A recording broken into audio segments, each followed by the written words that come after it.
Is Caitlin Clark about to destroy the entire WNBA with one signature? Because what just leaked from behind closed doors has the league in complete panic mode, and honestly, they should be terrified. Dave Portnoy just put $100 million on the table with Caitlin's name on it, and this isn't some publicity stunt or empty promise. This is a legitimate business offer that could end the WNBA as we know it. And after what Commissioner Cathy Engelbert allegedly said about Caitlin behind closed doors, she might actually take it. If you think the WNBA deserves what's coming after how they've treated their biggest star, smash that like button right now because this story is about to get absolutely wild.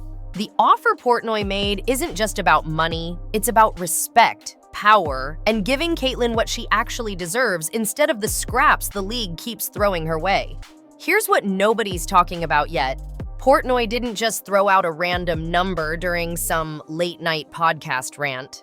He came prepared with an actual business plan, billionaire investors already lined up, and a vision that would make Caitlin Clark not just a player, but an owner of her own destiny. When he said he'd give her $100 million to start her own league, he wasn't joking around. He literally said if Caitlin would start her own league with him, he'd have as many billionaires as needed ready to invest. That's not talk, that's a revolution waiting to happen. But that wasn't the whole story that has everyone losing their minds right now. What really set this nuclear bomb off was when Nafisa Collier exposed a private conversation with Commissioner Engelbert that should have never seen the light of day. According to Collier, Engelbert actually told her that Caitlin Clark should be grateful for making $16 million off the court because without the WNBA platform, she wouldn't make anything. Let that sink in for a second. The commissioner of a league that was barely surviving before Caitlin showed up is taking credit for her success. That's like a drowning person taking credit for the lifeguard who saved them. The audacity gets even worse, though. Collier revealed that Engelbert also said players should be on their knees thanking their lucky stars for the media rights deal she got them. On their knees. Those were allegedly the actual words used. Can you imagine any other professional sports commissioner saying that about their athletes? The disrespect is so blatant, so shameless, that even casual fans are calling for Engelbert's immediate resignation. What happened next would shock everyone who's been following this drama. Portnoy didn't just criticize the commissioner's comments, he went full scorched earth. He pointed out something that everyone knows, but nobody in the league wants to admit. Before Caitlin Clark arrived, the WNBA was struggling to fill arenas and get TV ratings. He straight up said he wouldn't have known who A'ja Wilson was 2 years ago, and she's supposedly one of the league's biggest stars. But everyone knows Caitlin Clark. Your grandmother knows Caitlin Clark. Kids who don't even watch basketball know Caitlin Clark. The numbers back this up in ways that are honestly embarrassing for the league. Indiana Fever games with Caitlin were pulling ratings that matched or exceeded some NBA games. Think about that for a second. A rookie in the WNBA was outdrawing professional men's basketball teams. That's not normal growth. That's the Caitlin Clark effect. And the league acts like she should be grateful for the opportunity. Here's where things get really interesting, though. January 2025 has been rough for Caitlin with her dealing with injury issues that have kept her sidelined, giving her plenty of time to think about her future. And you know what injured superstars do when they're sitting at home watching their league's leadership disrespect them? They start considering their options. They start taking phone calls. They start wondering if maybe, just maybe, there's a better way forward. The timing of Portnoy's offer couldn't be more perfect or more dangerous for the WNBA. With Caitlin out nursing her injury, she's had time to see how the league operates without her on the court. The ratings have predictably tanked, the buzz has died down, and suddenly everyone's remembering what the WNBA looked like before she arrived. It wasn't pretty then, and it's not pretty now. But here's the part that should terrify Engelbert and every WNBA executive. Portnoy isn't the only one watching this unfold. Other billionaire investors are reportedly interested in backing a rival league if Caitlin decides to make the jump. We're talking about people with real money, real connections, and real frustration with how the WNBA has fumbled the biggest gift they've ever received. Think about what a Caitlin Clark-led league would look like. First off, players would actually get paid what they're worth. No more making $70,000 a year while generating millions in revenue. Portnoy mentioned players could make 5 times what they're making now. That's life-changing money for athletes who've been underpaid for decades. Second, the marketing would actually focus on the stars instead of whatever bizarre strategy the WNBA currently uses where they seem allergic to promoting their best players. The ripple effects would be catastrophic for the current league. If Caitlin leaves, she's not going alone.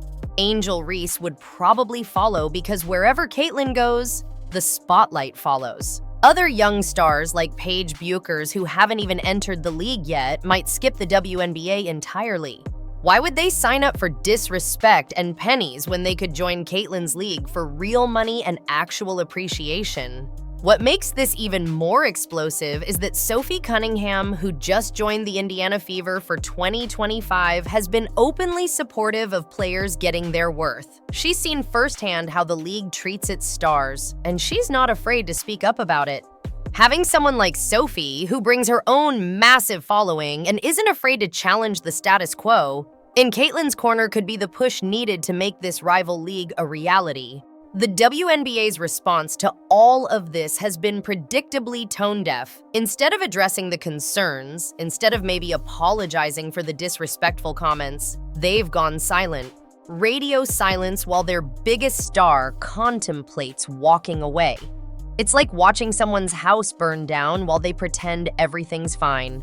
The denial is almost impressive if it wasn't so pathetic. Here's something else nobody's talking about. The infrastructure for a rival league already exists. The arenas are there, the broadcast capabilities are there, and, most importantly, the fan base is absolutely there.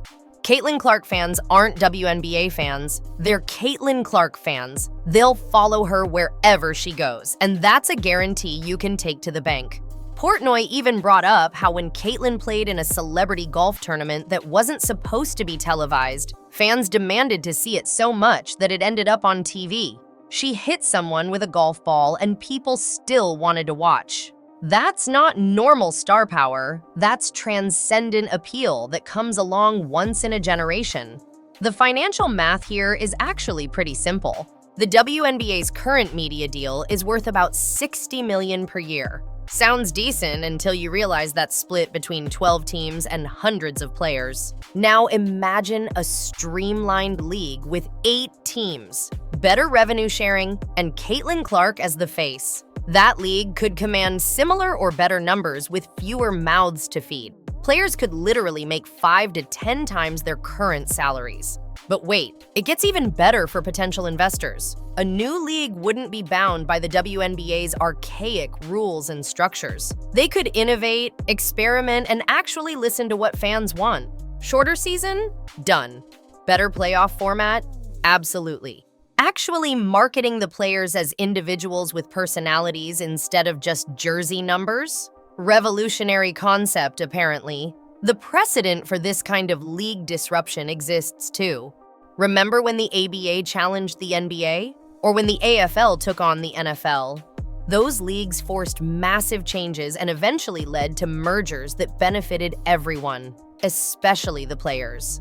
A Caitlin Clark league wouldn't just be competition, it would be an existential threat that forces real change. What's absolutely hilarious is that the WNBA created this problem entirely by themselves. They had the golden goose, the player who could transform women's basketball forever, and they decided to lecture her about being grateful instead of building the entire league around her. It's business malpractice at the highest level. The clock is ticking now. Every day Caitlin doesn't sign a long-term deal with the WNBA is another day she could be negotiating with Portnoy and his billionaire friends. Every disrespectful comment from league leadership pushes her closer to the exit. Every time they fail to market her properly or protect her from cheap shots on the court, they're basically writing her farewell speech for her. Here's the brutal truth that nobody in the WNBA wants to admit. Without Caitlin Clark, they go back to being a charity case propped up by the NBA. The ratings crater, the sponsors disappear, and suddenly they're back to playing in empty arenas, wondering where it all went wrong. Meanwhile, Caitlin's new league would instantly become must-watch TV, because that's where the star is, that's where the excitement is, and that's where the future of women's basketball would be. The most insane part of all this? It's completely preventable.